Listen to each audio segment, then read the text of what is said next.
Hi, I'm Steve Clemons. I'm director of the American Strategy Program at the New America Foundation. I write the blog, The Washington Note. I'm here with Charlie Kupchan, who's affiliated both with the Council on Foreign Relations and Georgetown University. And he has written one of the most important new books I have read called How Enemies Become Friends, The Sources of Stable Peace. We frequently talk about the breakout of war. We talk about countries that we shouldn't engage with. This is a book that really goes back to the Iroquois. It goes back to the Europeans. It looks at the Americans and Canadians. And it makes the point that we haven't studied enough the mechanics of how stable peace breaks out between previously warring partners. Tell us a little bit about this book, Charlie. Well, as you just said, Steve, I looked around at the world and I saw these weird instances in which borders are undefended, in which states don't even have war plans against each other. And that's unusual in the course of history. History is a story of bloodshed and destruction. And so I began to say, well, how does that happen? Let me go read some books about how peace breaks out. And surprisingly, has anybody written about how there's almost nothing. Yeah, I didn't think There's almost no literature. It doesn't really sell newspapers. It doesn't sell newspapers. I hope it sells books. But the part of the problem is it's the non-event. It's the dog that doesn't bark. When peace breaks out, there's no bang. And I think that's part of the reason that there isn't a big literature. When Barack Obama was running for president, he said, we need to change our posture towards Iran, Venezuela, Cuba, Syria. We need to look at our adversaries and change our posture and open our hands. So he was making a point about the possibility of what you might do to get peace to break out, and that did make quite a bang. So where is he in some of that? I think that one of the lessons, the key insights of the book is peace does break out. Engagement with adversaries is, under most circumstances, not appeasement. It's good, solid diplomacy. And in that sense, I think Obama has gone down the right road, and he's done what's courageous.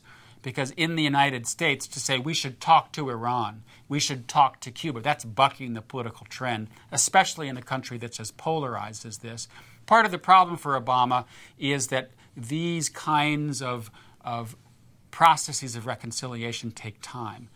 In Washington today, time is measured in minutes and in seconds, not in years, and it's years that's required. So I think he needs to continue to push the ball forward, and he needs some successes.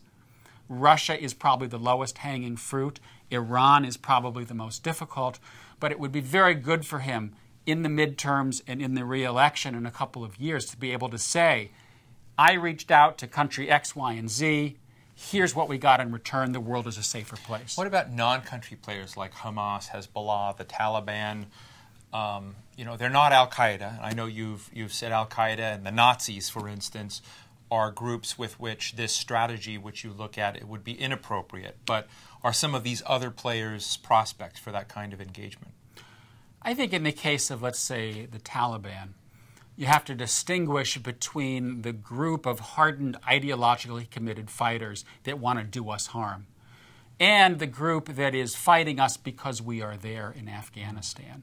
And the latter, I think we can talk to, we can engage, we can give them a stake economically and politically in the future of Afghanistan and strike some kind of workable bargain with them. I would make a similar kind of agreement, similar kind of argument vis-a-vis Hezbollah, vis-a-vis Hamas. I think the outreach has to be done carefully, cautiously, because there's a lot of domestic opposition.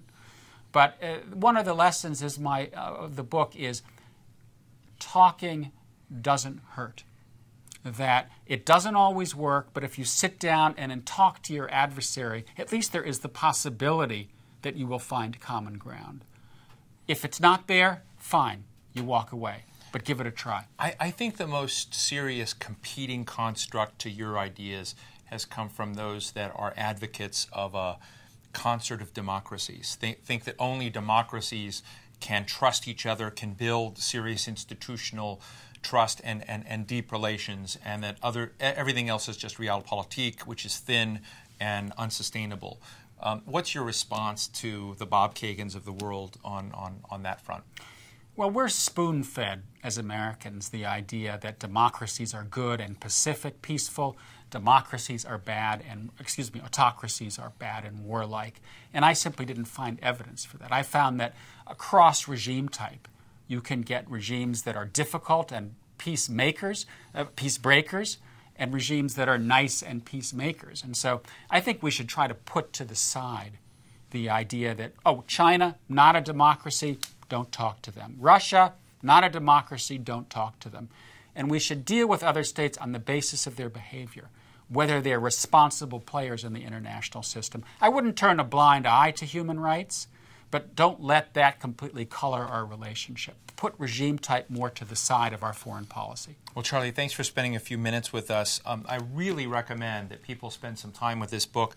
I think that as I began reading it and looking at these historical cases, so intrigued by the Iroquois, for instance, that we don't see many frameworks where people look at the international system and look at what, in a granular way, look at sort of what sort of steps have happened over and over and over again and led to a real change in the circumstances between big powers or even small powers. So thank you very much. Thank you, Steve. I highly Appreciate recommend it. Thanks so much for being here.